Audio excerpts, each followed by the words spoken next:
We've continued to play the game. It is my turn, and I'm going to take my 5th card, and I see now that I have 1, 2, 3, 4, 5, and guess what? I have a 6. I put that down, and I am the winner. However, everybody else still gets 1 turn.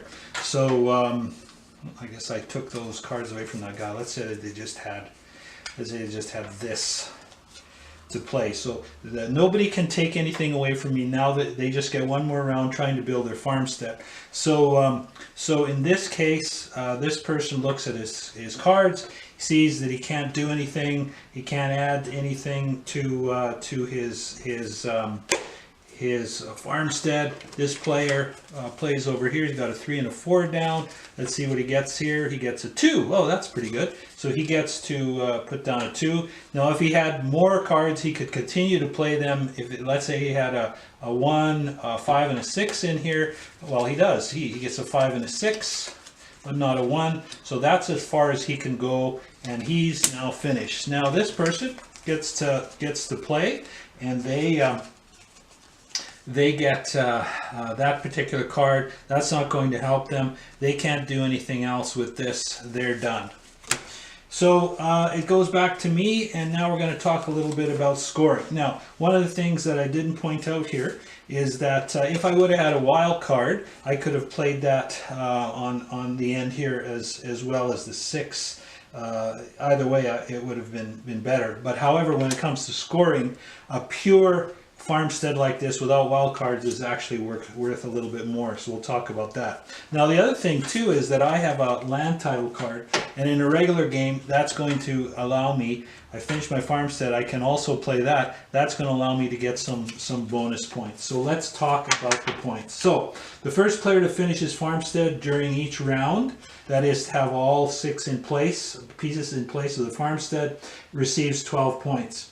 And the winner also receives 3 points for each farmstead card they can place. In this case, I only had 1. If I would have had more, I could have placed them. So they receive that, and that is allowed to that allows them to get a sun established. And then they receive 1 point for each 2 farmstead cards in their just finished farmstead that fall in the correct order. You might not be able to see this, but down at the bottom, all of these cards have little boxes indicating their card number from 1 to 71. And in this case, a 13 and a 14 go together. So I receive one point for that combination.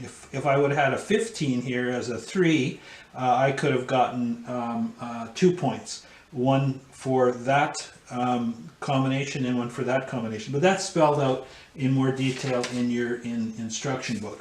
As well, a pure farmstead like this is worth an additional 6 bonus points. Now, if you got a bonus pure farmstead, that means no wild cards, and every number of these cards would have been in order, which is extremely rare. You get an additional 15 bonus points. So let's just add this up. So I received, I think it was, here's the 12 points, and then a land title card is 15 points. I got a bonus points of 16 points there for having these cards in order. So 16 points, and I think that is it. So I have 16 points for that round. Now the next person here only gets 3 points for each of their cards for their unfinished thing. So they get a grand total of 3 points, and it didn't matter if they have any land title cards or not. They can't play those unless they finish, so that's irrelevant. This person over here had 2, 3, 4, 5, 6, so that's 1, 2, 3, 4, 5 points that they received. This person here received 1, 2 points. So that's what they get for that particular round. And if you played 6 rounds, you do that for 6 times, and then the person with the most points at the end of the game would win. If you're playing, as I say, the regular game.